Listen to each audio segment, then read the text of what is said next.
Guys, what is going on? We're out here at our lot that we bought. We bought this like a year and a half ago. We thought we were gonna get started on it sooner. We did some plans, then we changed them and did some new plans.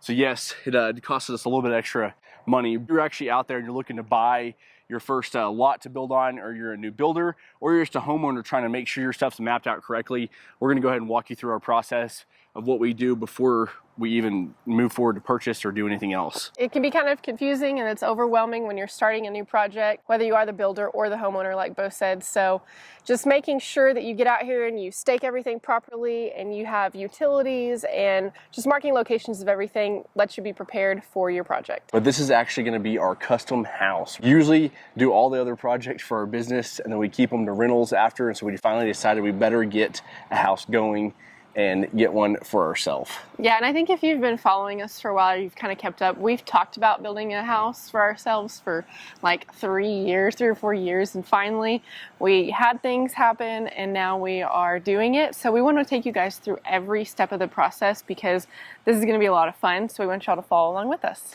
Yeah, and the coolest part too is that now that we have these, multiple assets, we have more developments coming.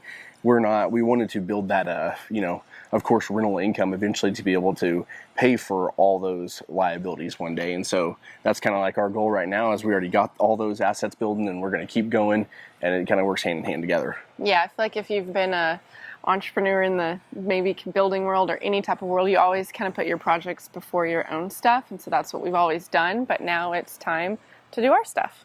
All right, so guys, let's start from the beginning. Whenever we do our dirt work out here, what we do is we come in and we rip our dirt down. Usually, if it's a commercial job, we're going to pull it out, but this one, we ripped it down about 12 inches and we hauled all that dirt out, and then we do a recompaction. And so what we do is we use a third-party tester.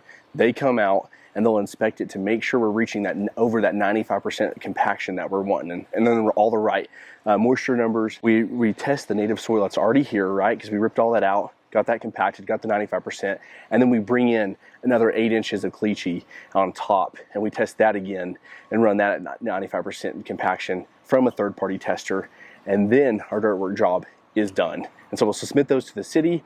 It's pretty simple, pretty self-explanatory as long as you follow the numbers of what you want for as far as your dirt work goes. Obviously, we already poured the slab. You can see that what we do is we have our guys come in, they dig out all the exterior footings. Here in Texas, we go ahead and we pour all those exterior footings once we pass that inspection, right? And then we have our plumbers come in, and you can see we have all our plumbers. He comes in and does his rough in, dig it all out before the slab is poured. Once he passes, we come in, or if we have any electrical to the islands things, he'll stub all his out. You can see his conduit from here to a wall. So he'll be able to run any electrical over to the island that we need.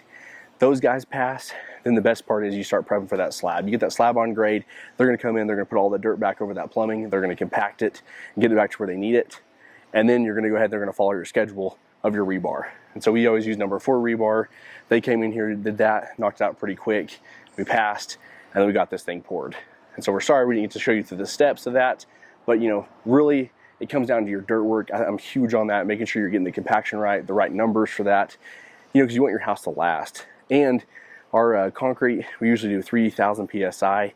We do 7-8 inch shovel beam on some of the areas, but with number 6 rebar in those areas. So you're really gonna have that strong foundation part where any weight of those walls are. Do a 5 to 6 inch slab is usually what we do on all our projects. So this thing is not going anywhere. All right, so now is when things start to get a little bit more expensive and they start moving very fast. We're used to multifamily projects, so I have time to go through and figure out all the fixtures I want to use and if I need to make any changes. But on this custom house, it's going to start going up so fast. So as you can see, we already got all of our lumber delivered.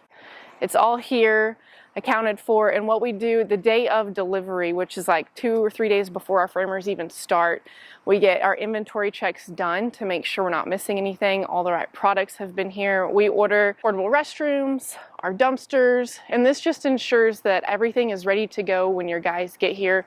There's no holdup. So another thing too, when you're getting all your materials and you're going through your floor plans, if you're going to make any changes to, say, your siding or your fascia and soffit or any exterior, move any walls, anything like that, you want to do it now, because when you get all your material here, you're going to have to change things. So what we did on the front is we had regular 4x8 soffit sheets on the front and back patios. We changed those to tongue and groove. So we're going to stain those, make those look really cool. We also did a ventless gas fireplace. So, you know, the framers need the specs for that. We have like a dog door that's automatic. They need specs for that. So the framing stages can add up a lot.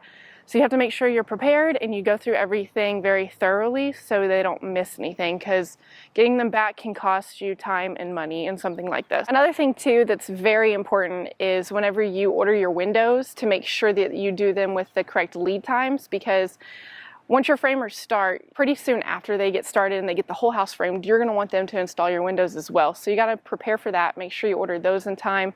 Your front door, your exterior doors, anything that you want to have them do, make sure it's here so you're not holding them up. It's really important. So like this morning, we gave our framer a set of plans like we do all of our guys so that we can walk through it with them if there's any changes, make sure they have all the correct measurements. So for the windows, you have your actual window size, and this can vary between what vendor you order from, and then you have your rough opening. That's going to be standard across any window that you always order. You always want to provide your framer with the rough opening size, because that's what they're going to frame it to, and then that way you can put in your window once it gets here. And the details, so like we have a pretty wide back door that goes out to the back patio. It's going to be 12 foot.